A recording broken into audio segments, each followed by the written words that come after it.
And we're talking about a Kitchener, Ontario man today who has been arrested. His crime?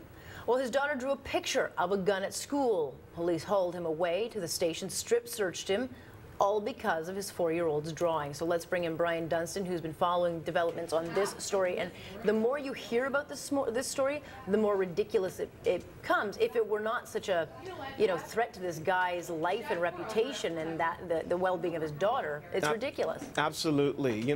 Alex, you look at this story and it's more than a head scratcher. You got to really raise an eyebrow and think, how can a little girl, kindergarten, draw a picture that has such almost long-lasting repercussions? Here, let me paint the picture for you, not to be punished here. A 4-year-old girl goes to school, draws a picture of her father, and the teacher asks the little girl, "What have you drawn there?" And she goes, "That's my daddy shooting burglars and monsters."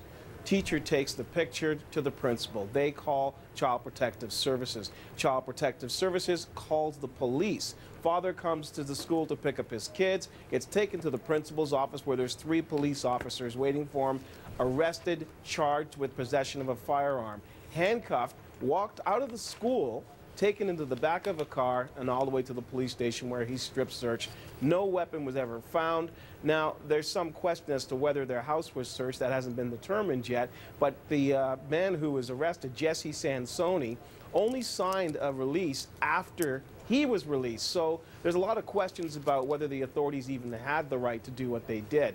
But the bottom line here is, how do you take a picture from a 4-year-old girl in kindergarten and extrapolate from that a man is in possession of a firearm? It's a leap of logic that has some people scratching their heads, and as I said off the top, raising an eyebrow. Yes, and I would think a few defense lawyers out there are probably champing at the bit to get in on this one, because it just seems that his rights were, if in fact this is true, his rights were completely trumped. I mean, was he read his rights? Did the police go into his home? Did they have a warrant? Because if they didn't, then a lot of lines have been crossed here. And those are all questions that need to be determined. One of the things we should say, though, Alex, is this. They have to follow a certain protocol in schools. And when a teacher feels that a child's well-being is threatened, they have a protocol in place that they have to follow, and that's what they did. Now, you can put it under the heading of CYA, which we all know means cover your derriere, but this is what they have to do. And if the teacher feels this is warranted, they go through these steps, and that's what led to Jessie Sansone being arrested and ultimately charged and then released for having possession of a firearm. My question would be, did they talk to the parents at any time? Were the parents called and questioned?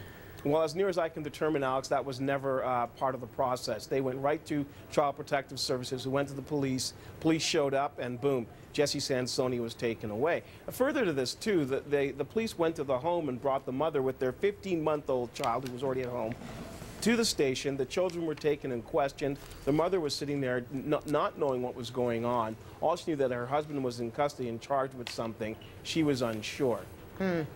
All right, there's still a lot of questions. I know we have crews on the ground trying to chase this story, so we'll continue bringing you developments, but troubling nonetheless, Brian. No question about that. Thanks, Alex. Thank you.